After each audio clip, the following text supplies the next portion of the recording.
Ohayo gozaimasu minasan. Bonjour à tous les amis, on se retrouve aujourd'hui pour un nouveau thread d'horreur. Malheureusement ça va être un thread un petit peu court aujourd'hui parce que j'ai pas trop eu le temps cette semaine.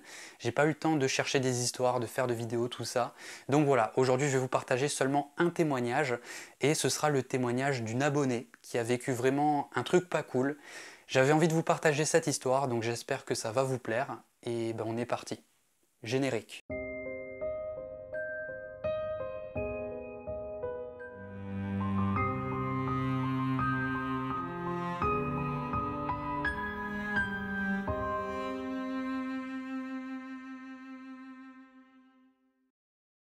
Je vais du coup vous raconter l'histoire de Pauline. Elle nous raconte une histoire qui lui est arrivée il y a seulement quelques semaines, donc c'est vraiment tout récent. Et elle nous explique que depuis le début de cette année 2021, elle est agent immobilier. Vous le savez très certainement, un agent immobilier, ça n'a pas que pour rôle de faire visiter des maisons à des couples, à des potentiels acheteurs. Ça a aussi pour rôle de faire des estimations de biens, c'est-à-dire déterminer le prix d'une maison. À cause de la situation actuelle et de la maladie dont on ne peut prononcer son nom, elle a eu du mal d'obtenir un premier rendez-vous. En fait, il n'y a personne qui l'a appelé pour lui demander de leur faire une estimation de biens. Et donc elle s'est dit qu'elle allait chercher des clients potentiels, des prospects, c'est-à-dire en fait qu'elle s'est mise à chercher sur son logiciel immobilier des clients qui potentiellement auraient besoin qu'on leur fasse une estimation de leur maison. Donc un jour, alors qu'elle était en train de consulter un logiciel immobilier, elle est tombée sur une annonce d'un particulier qui essaye de vendre sa maison depuis 2019. Ce qui est juste énorme. Pauline nous explique que normalement, dans l'immobilier,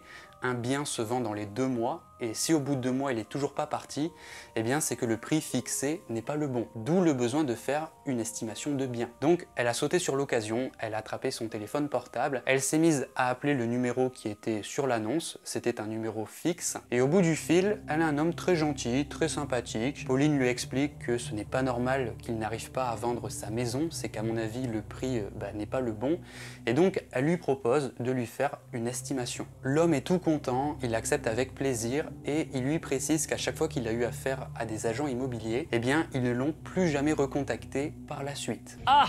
Ça aurait dû être un signe pour Pauline, mais à ce moment-là, elle s'est dit que ses camarades n'avaient peut-être pas d'intérêt de vendre cette maison. Donc, elle n'a pas tenu compte de ces informations et elle a fixé un rendez-vous avec ce monsieur pour lundi prochain. Pauline était vraiment contente parce que ça va être sa première estimation, donc elle en a parlé vraiment à tout le monde. Elle en a parlé à son copain, à sa famille, à ses amis, et elle était vraiment très enthousiaste. Bref, on est lundi, c'est le jour de l'estimation. Pauline s'est fait toute belle, elle a soigné son apparence. Elle est montée dans sa voiture et elle s'est mise à conduire. Elle est arrivée dans un village complètement paumé et à un moment donné, elle a vu la maison. Donc, elle s'est garée sur le côté, elle est sortie de sa voiture et en arrivant sur place, elle a vu quelque chose de plutôt bizarre, c'est que la porte de la maison est grande ouverte. Pauline a donc toqué à la porte, elle n'est pas rentrée parce que ça se fait pas. Elle a dépassé la tête et elle a demandé en mode il y a quelqu'un. En regardant à gauche, elle a vu qu'il y avait une gazinière remplie de poussière, une gazinière bien crade, et elle trouve ça plutôt bizarre parce que sur les photos, elle avait l'impression que c'était une maison habitée. Il y avait même des fleurs au niveau des fenêtres, et là dans la maison, il y a presque pas de mobilier et en plus elle est dégueulasse. Elle a attendu pendant 2 minutes devant la porte, puis l'homme est arrivé. Il a enlevé son masque et il a essayé de lui faire la bise. Ce qui est plutôt bizarre parce que déjà on est en période de Covid, mais en plus de ça c'est un rendez-vous professionnel, tu fais pas la bise à un agent immobilier, c'est carrément bizarre. Donc Pauline s'est reculée, elle lui a dit bonjour avec un signe de tête, elle s'est sentie un petit peu mal à l'aise, mais l'homme avait l'air gentil, il était très sympathique, il s'est présenté et ils ont commencé la visite. Pauline découvre une maison complètement vide, il n'y a pas de frigo, il n'y a pas de machine à laver, la maison est crade, et au cours de la visite, elle s'est rendue compte que l'homme a essayé à plusieurs reprises de lui attraper ses mains. Donc elle s'est sentie un petit peu mal à l'aise, elle a rangé ses mains dans son dos et ils ont continué la visite. Ils sont arrivés au niveau de la salle de bain et à ce moment-là, elle a vu une savonnette. Donc elle a commencé à se poser plusieurs questions et donc elle lui a demandé ça fait depuis combien de temps que la maison n'est pas habitée. Et là d'un seul coup l'homme est devenu furieux, il s'est mis en colère, il a haussé le ton, il lui a dit qu'il habitait toujours ici. Pauline elle s'est de suite excusée, elle lui a dit oh pardon excusez-moi je savais pas. Et donc elle voit que le mec a l'air vraiment en colère, donc pour essayer de détendre un petit peu l'atmosphère, elle lui a proposé qu'il lui montre la petite cour, voilà le petit jardin. Donc ils sont passés par la porte vitrée, ils sont sortis dans le jardin et là Pauline ressent un énorme sentiment de dégoût. Elle commence vraiment à stresser parce qu'elle voit que contre le mur à l'extérieur, il y a un fusil et dans son jardin, il y a un chat mort. Il y avait un chat mort dans son jardin. Pauline a donc mis très vite fin à la conversation. Elle lui a dit que c'est bon, elle en a vu assez, elle peut faire l'estimation. Donc, ils sont rentrés à l'intérieur, ils sont retournés dans la pièce principale et l'homme lui a demandé d'un ton assuré, il lui a demandé « Alors ? Ça vaut au moins 200 000, non ?» Et Pauline lui a fait comprendre que s'il souhaite vendre sa maison 200 000, eh bien il va devoir faire plusieurs aménagements. Voilà, elle est restée professionnelle, elle a quand même pris la peine de lui expliquer tout ce qu'il fallait qu'il fasse. Et à un moment donné, son téléphone portable s'est mis à sonner.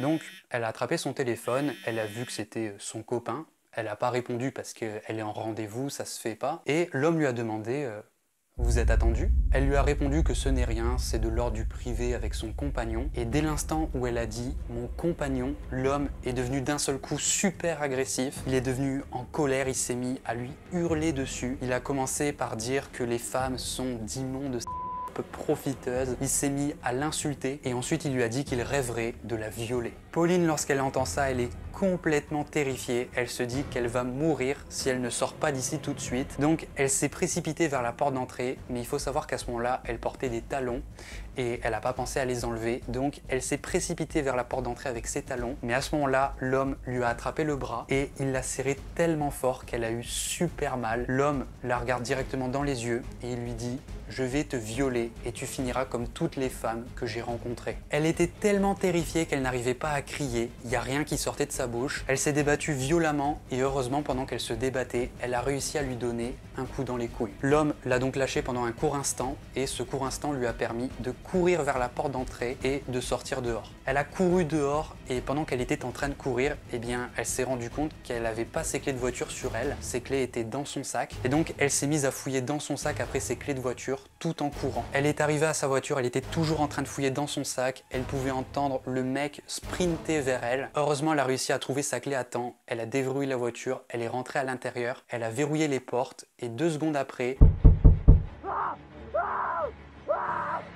l'homme s'est mis à donner d'énormes coups dans la vitre, il s'est mis à lui hurler dessus. Pauline était en larmes, elle a démarré la voiture et elle a foutu le camp d'ici. Pendant qu'elle était en train de conduire, elle a appelé son copain et elle lui a dit « Écoute, il s'est passé quelque chose, rejoins-moi au poste de police. » Elle est immédiatement partie porter plainte au poste de police le plus proche et le policier qui a pris en compte sa déclaration ne l'a pas du tout prise au sérieux. On aurait dit qu'il en avait rien à péter. Il lui a clairement dit cette phrase, il lui a dit « Eh madame, vous savez, des fous comme ça, il y en a beaucoup, mais tant qu'il vous a rien fait, c'est pas grave. Moi, à sa place...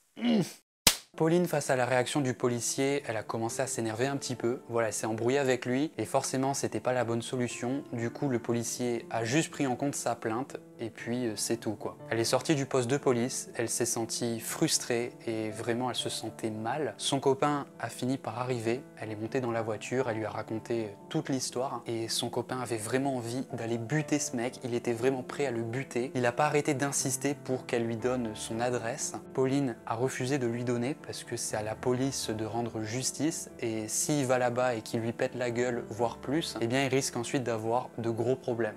Donc elle n'a pas craqué, elle lui a pas donné l'adresse et ils sont rentrés chez eux. 2 jours sont passés, Pauline a essayé de se remettre de toute cette histoire. Elle n'est pas retournée travailler et au cours de la nuit du 2e jour, vers 3 h du matin, alors qu'elle était tranquillement en train de dormir avec son copain dans son lit, elle a été réveillée par le vibreur de son téléphone. Donc elle a de suite répondu à l'appel, elle n'a pas pris la peine de vérifier qui était le numéro qui l'appelait parce qu'en fait à ce moment-là elle a cru qu'il s'était passé quelque chose de grave parce qu'avec le Covid, tout ça, en fait elle avait peur pour ses proches. Donc elle a directement répondu au téléphone, elle a dit allô, mais pas de réponse. Elle a attendu pendant plusieurs secondes, elle a répété « Allô ?» et c'est à ce moment-là qu'elle a entendu une respiration très forte au bout du fil, comme si que quelqu'un était vraiment en colère. Pauline a raccroché le téléphone, elle s'est dit que c'était certainement une blague que lui faisaient des gamins, parce qu'il faut savoir en fait que son numéro de téléphone il est affiché un petit peu partout, il est affiché sur ses réseaux sociaux, sur son site d'agence, et donc c'est pour ça qu'elle s'est dit que c'était certainement une blague. Elle a quand même mis son téléphone en mode lune, ce qui veut dire que la prochaine fois qu'on essayera de l'appeler, eh bien son téléphone ne va pas vibrer, ce qui fait qu'elle pourra continuer de dormir. 45 minutes plus tard, elle a reçu un autre appel, mais cette fois-ci grâce au mode lune, eh bien son portable n'a pas vibré, ce qui fait qu'elle a pu continuer de dormir, elle n'a pas été réveillée. Et 10 minutes plus tard, elle a reçu encore une fois un autre appel. Cette fois-ci, le mode lune s'est désactivé, ce qui fait que son portable a vibré, ça l'a réveillée, elle a commencé à péter un câble, elle a attrapé son téléphone, elle a répondu à l'appel et elle a dit « Arrêtez de m'appeler sur ce numéro, c'est un numéro professionnel ».